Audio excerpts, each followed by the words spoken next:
Okay, that's the fun part.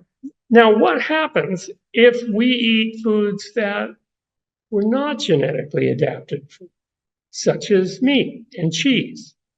Meat and cheese have a lot of saturated fat, and I made this kind of stoplight for how much we can take of these.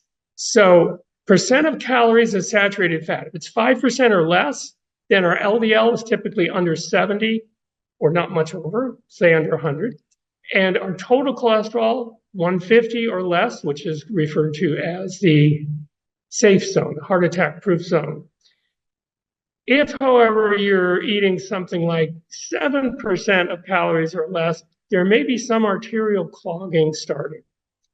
The LDL is likely to stay under 100 and the cholesterol under 180, which most doctors would say is fabulous because that's so much better than most people. Now, a Mediterranean diet has about 10% of its calories as saturated fat. Typically not an increase or a decrease in arterial clogging, certainly better than getting worse. LDL is over 100, total cholesterol usually 200 or more. But then you get to the typical American diet, over 15% of calories as saturated fat. And we have seen this number all much higher. One guy, we analyzed his diet, 68% of his calories came from saturated fat. And his LDL was extremely high, as this red stop signal says, and total cholesterol really high. But what I'm saying here is it's under our control. You can adjust how prone you are to getting a heart attack. Compare saturated fat levels between an American diet with 15% of calories promoting high blood cholesterol and heart disease, or only 3.8% of calories on a whole food diet with protection from heart disease. The maximum safe amount, we usually describe it to people as the number of the number of grams per day, because you can read the back of the package. If your maximum total for a day is 12 grams, and you read the back of a package of breakfast sausage, and it says 24 grams per serving, then it's pretty likely you're not going to stay under 12 grams per day. You know what I mean?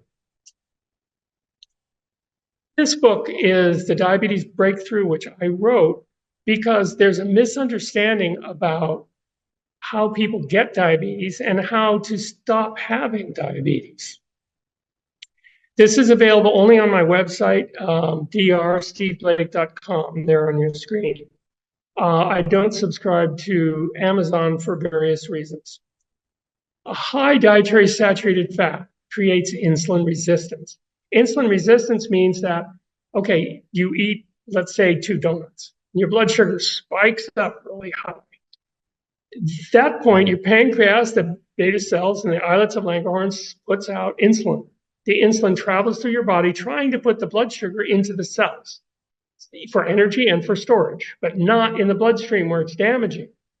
Too much sugar in the bloodstream, glucose technically, can damage the brain, the eyes, the kidneys, and the bloodstream.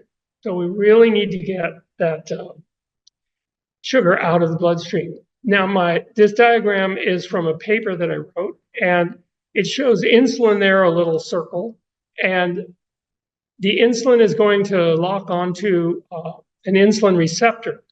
The curved part is the cell membrane. The insulin receptor has an outside and an inside end.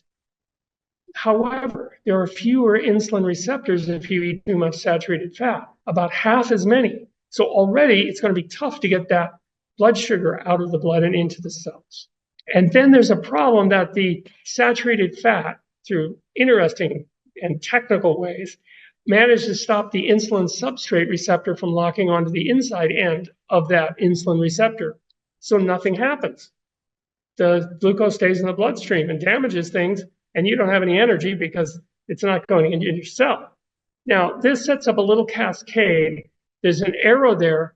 PI3K, which is phosphatidylinositol 3 kinase, is in a chain along with protein kinase B. Those two both need to be activated in order to activate GLUT4, the glucose transporter 4, so that glucose can enter the cell. You get a big chunk of glucose into the cell if that works. However, It doesn't work with too much saturated fat. So the real problem with diabetes is twofold, not onefold. One, you shouldn't eat so many fast-releasing carbohydrates. And two, if you keep your saturated fat intake under 12 grams per day, you can have a much easier time clearing that blood sugar out of your bloodstream so that your fasting blood sugar levels are lower. And over time, your HbA1c, your glycated hemoglobin, will also get much lower. So for more details, you can get this book. I make my books generally available for under $10 as ebook format on my website. Here's saturated fat in the different diet. Standard American diet with amazing 148 grams of fat had 14% saturated fat. Very bad. Atkins diet is a record breaker at 23% saturated fat, the worst on this chart.